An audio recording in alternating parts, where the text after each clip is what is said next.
right, we are all loaded up, headed out. We are officially in the Hiawatha National Forest. Got the wife and kids following behind me.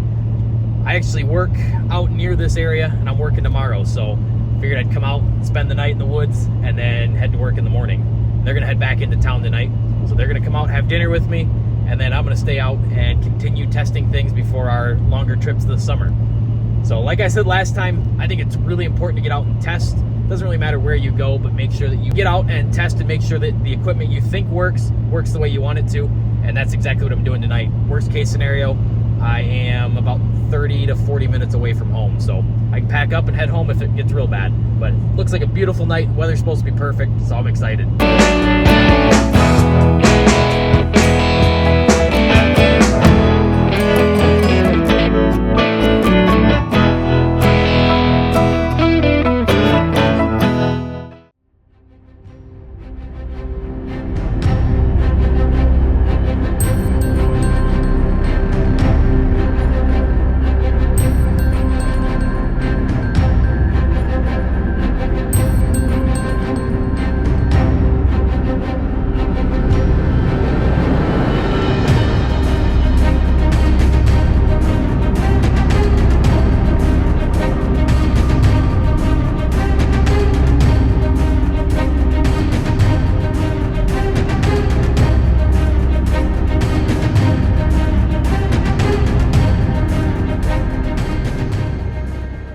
It is a perfect night out here. Got the sun going down behind.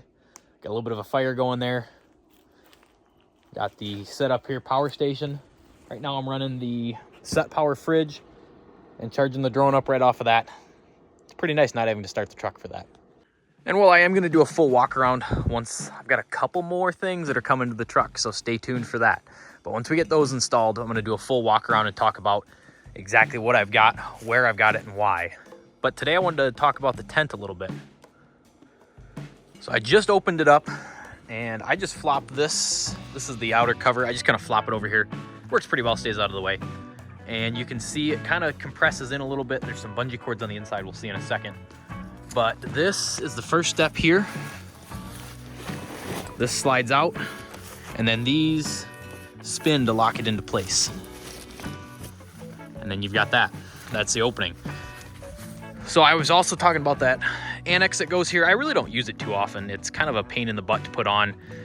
It's actually not too hard to put on. It's hard to roll up and get back in the bag. So unless it's really nasty out, I don't tend to use it. But it is nice to know you've got it and know that you've got a spot that you can get set up to get changed or just get out of the weather, whatever you need to do. So now we're up in the tent and you can see these little bungee cords right here that go all the way across, and that helps hold everything in. And they just, on these S-beaners right there, we added those after the fact. But you've got that, and then your windows there.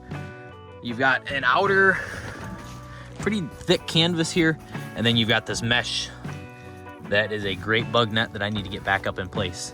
So this is actually, looking outside there, you've actually got, this is kind of like a rain fly here, and then you've got your mesh, and then more of this thick canvas here. So it is pretty well, I don't want to say insulated, but it holds heat fairly well. I always say this is about the size of a queen mattress. It's probably between a full and a queen, but my wife, 2 kids, and I slept up here somewhat comfortably. I wouldn't want anything more than that. We got 2 little kids, so we fit fairly well, but 2 people is definitely perfect up here. I'm really not sure if you can leave bedding in here or not. I've never tried it. I've got the, basically just a sheet in here, and I've never tried leaving bedding in here. It might be able to fit, you know, like a small comforter or something up here. I also leave, these are the stakes that go and hold that flap we saw just a second ago. So these just kind of live up here too, out of the way.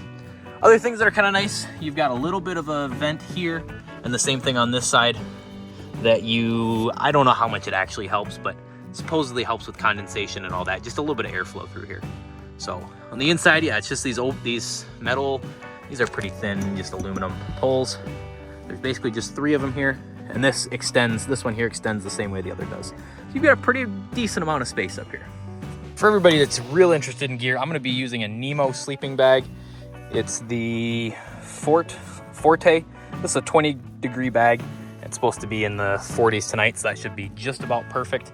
And like I said, the tent, it's not insulated, but it's thick enough that it definitely holds some heat in. And this bag is perfect. I actually initially got it, I was doing a lot of hammock camping right before I got this tent, and it was perfect for that. It's small enough that it fits in the hammock really well, and it's super warm, especially for early spring, late fall up here. I wouldn't want to use it in the wintertime, but it's perfect for that. It's also got some vents you can open up if you get hot, which is really nice. I like the ease of just throwing this in there, but I think I would much rather a blanket up there.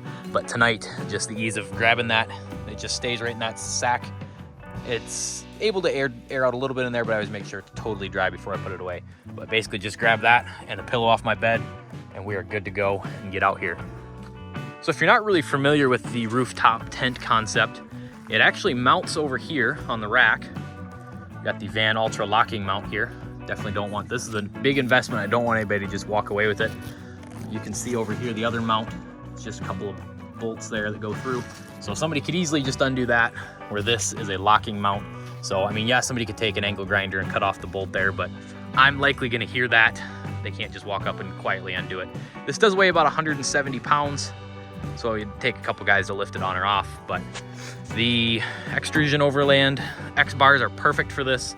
I'll try to highlight it in a little bit, but you can see on Instagram how this sits at or below the roof line of the truck and helps keep it protected, especially when I'm going through trails and stuff. Northern Michigan has a lot of trails like this. We're actually at the dead end of what a trail used to be, but a lot of low-hanging branches and stuff that I definitely don't want to get caught up on here if I can avoid it. So having it sit low is really nice, and it works perfectly with this tent and gives me room for the rifle case over there that's now covered up. The darker tan on the outside here is the rain fly. That came in super handy a couple weeks ago. We were out on a beautiful night like this, and we woke up about 2 o'clock in the morning to raindrops. Wasn't anything in the forecast, but I guess something snuck by. So I just always leave that up there. I know some people take it on and off or whatever. It doesn't really, as far as I know, it doesn't impact the functionality of it. So it's easiest just to leave it on there. And with the dew or even an unexpected rain shower, works out perfectly. So some things to consider with a rooftop tent. Like I said, this is about 170 pounds. So if you're gonna leave it up there all the time, that's definitely a little bit of extra weight on your suspension. So make sure your vehicle is rated for the payload. This has a payload of 1,600 or 1,900 pounds. So I'm not too worried about 170. I left it on all winter and actually helped quite a bit with traction, extra weight right over those rear tires. And I was hardly ever spinning unless I was trying to, but driving on the roads and stuff was not an issue. Other things, it does move center of gravity, especially if I had it on a roof rack or something up top there. It would move the center of gravity a little bit higher on the vehicle, so you're gonna be less stable on an incline or a side slope or something. So things to consider there. I really like it though, because it gets you up off the ground. We don't have much in Michigan in terms of poisonous or venomous snakes. I guess it'd be venomous. Venomous is if it injects it into you. Poisonous is if you eat it. So there are, I believe, if I'm wrong, tell me in the comments. But as far as I remember, there's poisonous berries and there's venomous animals. I think that's the description there. But like I said, we don't have them here, so I don't really need to know that too much. But so especially out west where you've got that, I don't want to be cuddled up next to some sort of scorpion or anything like that. But again, like I said, we had that unexpected rain shower. So if we were in a ground tent and hadn't put a tarp or something down below, that would have been a very unfortunate night.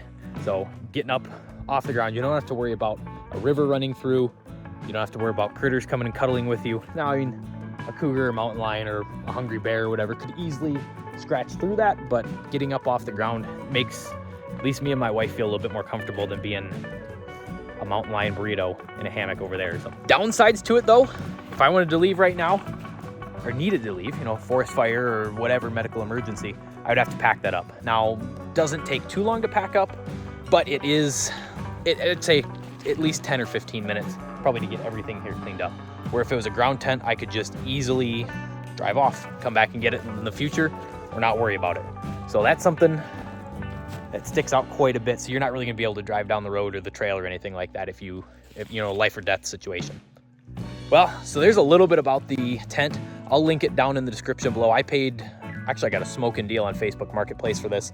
I would highly recommend, if you're looking for something specific, keep an eye on Facebook Marketplace in your area. There's a couple of Facebook groups for gear, Overland related, tents and trailers and things like that. You can find a decent deal on some stuff if you're patient.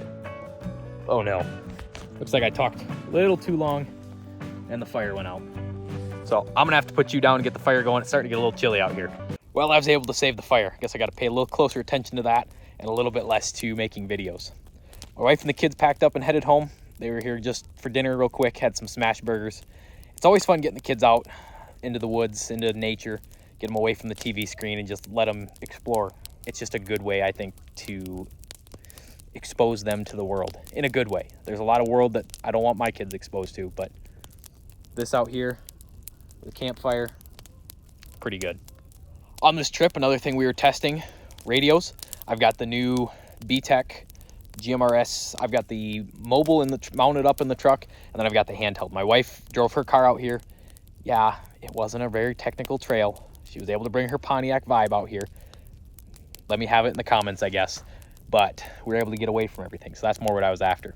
Anyway, kind of had a plan of where we were going, but we didn't know exactly. Cell phone service, not the best out here, so it was nice to be able to communicate back and forth, which is why I wanted one of these radios also.